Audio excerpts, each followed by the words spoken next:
সরকারের 100 দিন পূর্তি উপলক্ষে ডক্টর ইউনূস জাতির উদ্দেশ্যে ভাষণ দিয়েছেন, যেটা আমরা আমাদের দেশি চ্যানেলগুলোতে দেখেছি। এর মধ্যে একই দিন আল জাজিরায় তার আরেকটা সাক্ষাৎকার প্রচারিত হয়েছে।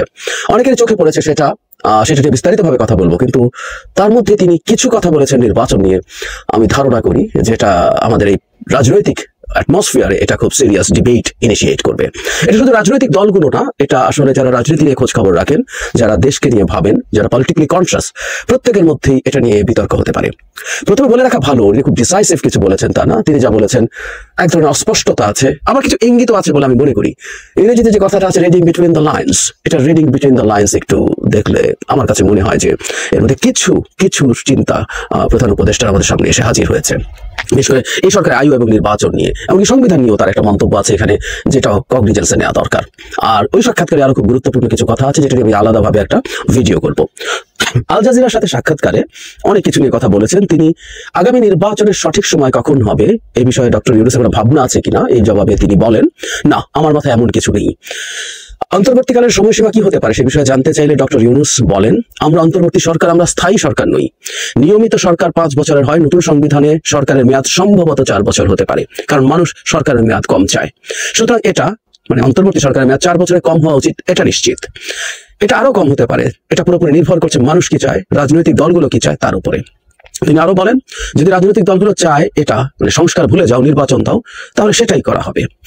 তাহলে অন্তর্বর্তী সরকার হিসেবে তিনি 4 বছর থাকছেন কিনা, এমন প্রশ্নের জবাবে ডক্টর ইউনূস বলেন, আমি তা বলিনি যে 4 বছর, আমি বলেছি এটা সর্বোচ্চ মেয়াদ হতে পারে, তবে আমাদের উদ্দেশ্য তা নয়, আমাদের উদ্দেশ্য যত দ্রুত সম্ভব শেষ করা।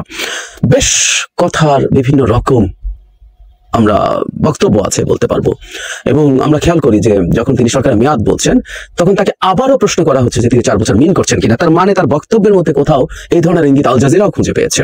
তার আগে একটা কথা বলা দরকার যে সংবিধান সম্পর্কে, সংবিধানে সরকারের মেয়াদ 4 বছর হতে পারে, এই ধরনের একটা মন্তব্য তিনি করেছেন। এই আলাপ আমাদের অনেকের মধ্যে আছে, এবং সম্ভবত হতে খুবই আনসার্টেনিটি তিনি বলেছেন। নিশ্চয়ই সেভাবেই বলবেন, কারণ সংবিধান সংশোধন যে কমিশন আছে তারা রিপোর্ট দেবে, তার উপরে ভিত্তি করে আলোচনা হবে, তার উপরে সিদ্ধান্ত হবে। এখন এই বক্তব্যটাকে আমরা কিভাবে দেখবো? তিনি কি আসলে তার সরকারের মেয়াদ সম্পর্কে কোনো কথা বলেছেন বা নিদেন পক্ষে কোনো ইঙ্গিত দিয়েছেন? আমার কাছে মনে হয় কিছু ইঙ্গিত আছে। যেমন তিনি যেভাবেই বলুন না কেন, খুবই অস্পষ্টভাবে বলছেন, কিন্তু বলছেন আমরা অন্তর্বর্তীকালীন সরকার, আমরা স্থায়ী সরকার নই।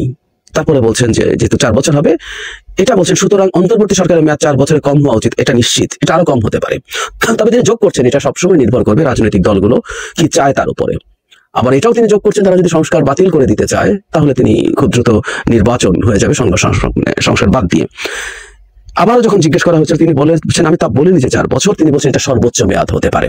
এই যে সর্বোচ্চ মেয়াদ হতে পারে, তার মানে সরকারের মধ্যে কোথাও 4 বছর থাকার চিন্তা আছে। এটা খুব স্পষ্ট এবং অন্তত প্রধান উপদেষ্টার মাথায় আছে, এবং তিনি সেই রকম কথা আল জাজিরাকে পাবলিকলি বলেছেন। মানে এটা তিনি চাইছেন যে এই আলোচনাটা আমাদের সমাজে আসুক, তাই আলোচনা আমাদের করা দরকার আছে।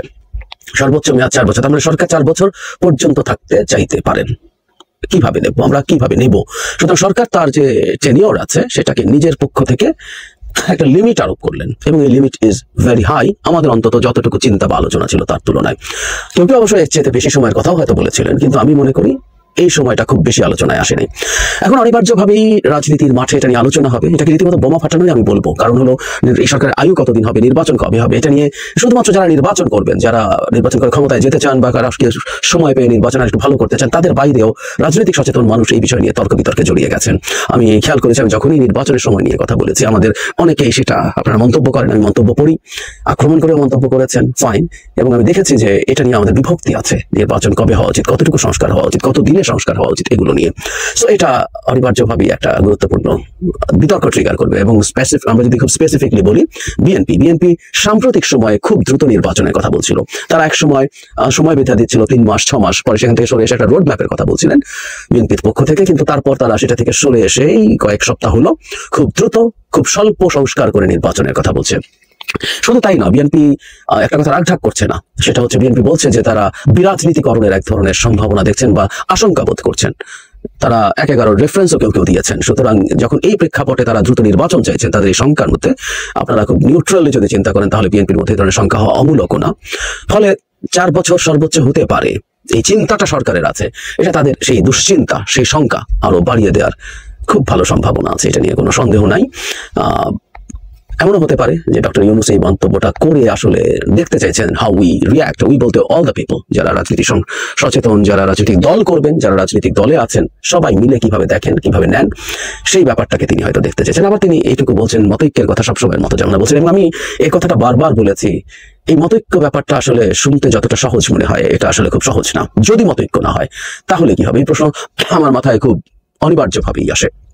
সংবিধান নিয়ে যে সংবিধান প্রপোজড হবে তাতে যদি 4 বছর থাকে সরকারের টেনিওর, সেটা যদি মেনে না হয় কি হবে, বা সংবিধানের যেসব প্রপোজাল আসছে সেগুলো যদি রাজনৈতিক দলগুলোর মধ্যে অন্তত মেজর স্টেক হোল্ডারদের মধ্যে যদি ঐক্যমত না হয় কি হবে। খুবই গুরুত্বপূর্ণ প্রশ্ন, এবং আমি আস্তে আস্তে আমাদের পলিটিক্যাল ভবিষ্যতে আমি ক্রাইসিসের সম্ভাবনা দেখছি। গতকাল তার ভাষণেও আমি যে অ্যানালিসিস করেছি, আজকে সকালে যেটা পোস্ট করেছি, তাতেও বলেছি যে এখানে সংস্কার এবং নির্বাচন চাওয়া পক্ষগুলোর মধ্যে একটা সংঘাতের ইঙ্গিত। এখন সরকারের মেয়াদ বৃদ্ধি করা দরকার, এই আলাপ কিন্তু সরকারের বাইরে থেকে অনেকে করেছেন, খুব স্পষ্টভাবে এই আলাপ পাঠে ছেড়েছেন বেশ কয়েকজন মানুষ, যারা মনে করেন, তারা বিএনপি ইভেন অ্যাকিউজ করেছে তারা যখন নির্বাচন চাইছে যে তারা ক্ষমতায় গিয়ে লুটপাট করার জন্য অস্থির হয়ে গেছে, এই ধরনের ভাষা ব্যবহার করেছেন। এবং এই সরকারটা থাকুক থেকে তারা, এবং অনেকে এটাকে বিপ্লব হিসাবে ডিফাইন করে অনেক বিপ্লবী কাজ এই সময়ের মধ্যে করতে চান, এবং এই কাজ যদি করতে চান সেটা অনিবার্যভাবেই বিএনপির প্রতিক্রিয়া তৈরি করবে। কারণ কি করতে চান, কিভাবে করতে চান, দেশটার সংবিধান পাল্টে কোন জায়গায় নিয়ে যেতে চান, এগুলো বিভিন্ন রকম দল এবং শক্তির মধ্যে, বিশেষ করে বিএনপির মধ্যে সংকট তৈরি করবে। ফলে এটাকে আমি একটা বোমাই বলবো, একটা বোমা ফাটিয়েছেন প্রধান উপদেষ্টা। তবে হ্যাঁ, সরকারের মধ্যে যদি এই ধরনের চিন্তা থাকে, এটা পাবলিক স্ফিয়ারে আসা জরুরিও ছিল, এটা উনি করেছেন, সেটার জন্য তাকে নিশ্চয়ই আমরা সাধুবাদ জানাবো।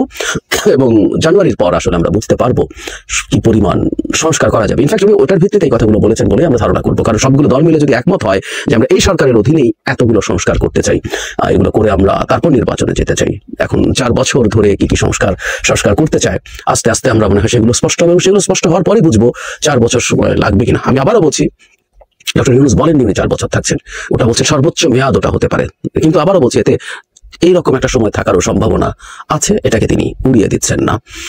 আর খুব দ্রুত আমার মনে হয় এখন যেটা করা দরকার, আশা করি সংস্কার যে প্রতিবেদনগুলো আছে সেগুলো পাবলিশ হওয়ার পর সব রাজনৈতিক দলগুলোই এই সময় পর্যন্ত ধৈর্য ধরবেন, এবং 31 ডিসেম্বরের পর সরকার নিশ্চয়ই সবার সাথে বসবেন, এবং কতটুকু সংস্কার কিভাবে করবেন সেই আলাপ আলোচনার মাধ্যমে ঠিক হওয়া দরকার। আমি বারবার এই ব্যাপারটাকে জোর দিচ্ছি, 4 বছর নয়, সরকার 5, 7, 10 বছরও যদি ঐক্যমত্যের ভিত্তিতে সব রাজনৈতিক পক্ষকে নিয়ে মতৈক্য সৃষ্টির মাধ্যমে থাকেন, তাতে তো কোনো সমস্যা নেই, কিন্তু এই আলাপ আলোচনাগুলো এবং চেষ্টা করা দরকার সব পক্ষ যথেষ্ট ছাড় দিয়ে সিদ্ধান্তে যেন আসেন, এবং কোনো পক্ষই এমন কিছু দাবি দেওয়া না করেন যেটা খুবই উটোপিয়ান মনে হয়, খুব কল্পনাবিলাসী মনে হয়। কারণ আমাদের political stability is very important in recent Times. নানান রকম আন্তর্জাতিক রাজনীতি, ভূ রাজনীতি পাল্টে যাচ্ছে, ইভেন এই সরকার দায়িত্বে আসার 3 মাসের মধ্যেও পাল্টে গেছে। সবকিছু বিবেচনায় নিয়ে খুব সেন্সেবল, প্র্যাগম্যাটিক বা প্র্যাকটিক্যাল, বাস্তব ভিত্তিক সিদ্ধান্ত আমাদের নেওয়া জরুরি।